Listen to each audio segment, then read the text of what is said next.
ازيكم يا بنات؟ يا رب تكونوا بألف خير وألف صحة وانتم بتتفرجوا على الفيديو. انا معاكم هالة من قناة نظمي حياتك بأفكار بسيطة، والنهاردة جايه بتكلم عن ده. ايه ده؟ ده حاجة كده زي السحر بصراحة. ازاي تنظمي الكريمات والشامبوهات والحاجات ويبقى عندك مكان في الحمام ليها، ما يبقاش عندك مشكلة وأزمة بتقرك كل واحدة ست في الدنيا. انتي هتجيبي الباسكتات دي اهي، مش عارفه ايه كده مستاهله باينالكوا. بتشتريها من اي محل بيبيع حاجات البيت، اللي هي حاجات البيت البلاستيك. هتلاقيها في منها صغير وكبير، في المقاس ده وفي مقاس اكبر منه وفي مقاس كبير قوي.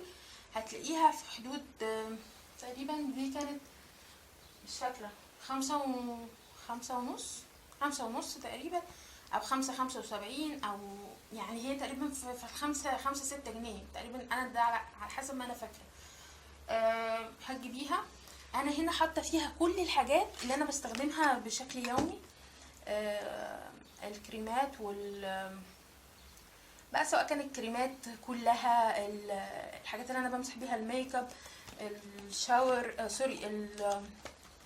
الغسول بتاع وشي، الكريم بتاع ايدي بتاع رجلي، الكريم بتاع العناية الليلية، المرطبات، زبدة الشيا اللي بستخدمها لجسمي، البايوديرما اللي بمسح بيها الميك اب، القطن، الوايبس، كل الحاجات اللي انا بستخدمها بشكل يومي بتبقى في الباسكت دي.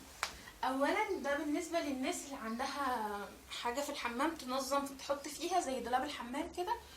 بيبقى سهل جدا ان انت يبقى عندك باسكت زي ده بتستخدميه كل يوم. ممكن تخليه من بره او تحطيه في الدولاب، بيبقى سهل ان انت عارفه شكله، فبتسحبيه من الدولاب وتستخدمي وترجعي تاني، فبيسهل عليكي. او تسحبيه في اول اليوم، اخر لما تيجي تنامي تروحي حطاه براحتك. بس دي كانت طريقتي في تنظيم الكريمات والغسولات والحاجات بتاعت كل يوم.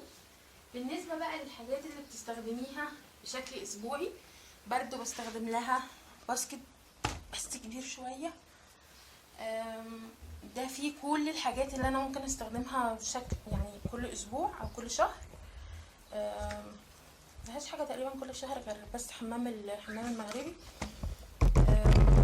ده شكلها برضو. هنا حاطه اللي هو حمام الكريم.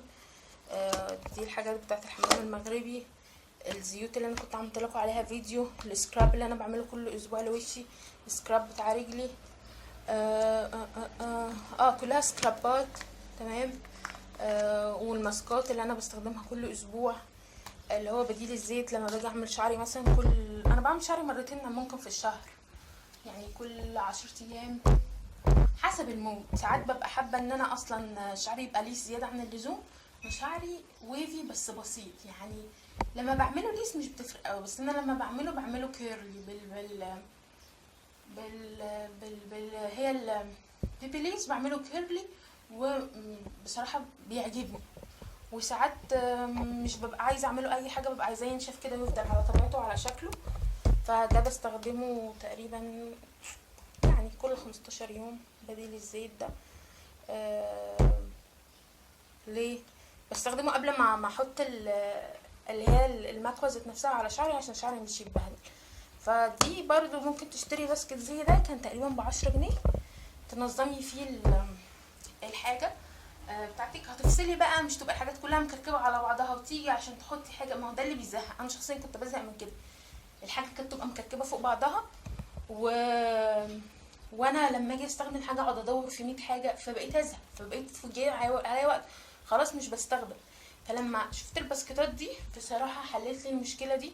ببقى عارفه ده النهارده مثلا ان انا النهارده عندي حاجه هعملها، بسحب ده اختار منه اللي انا عايزاه وارجعه تاني في يوم في الاسبوع زي ما اتفقنا. بستخدم فيه، بعمل فيه كل حاجه. باخد ده بقى واقعد مع نفسي، اعيش مع نفسي في الحمام. وبجد لا، اختراعات حلوه بتسهل عليا الحياه شويه. وده كانت طريقتي في تنظيم كريماتي والحاجات اللي انا بستخدمها يومي واسبوعي.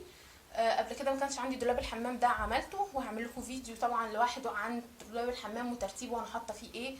يا رب يا بنات يكون الفيديو عجبكم. ما تنسوش شير، لايك، سبسكرايب، اي حاجه عايزينها سيبوها لي تحت في الكومنتات. واشوفكم في فيديو جاي تاني جديد قريب، وباي باي.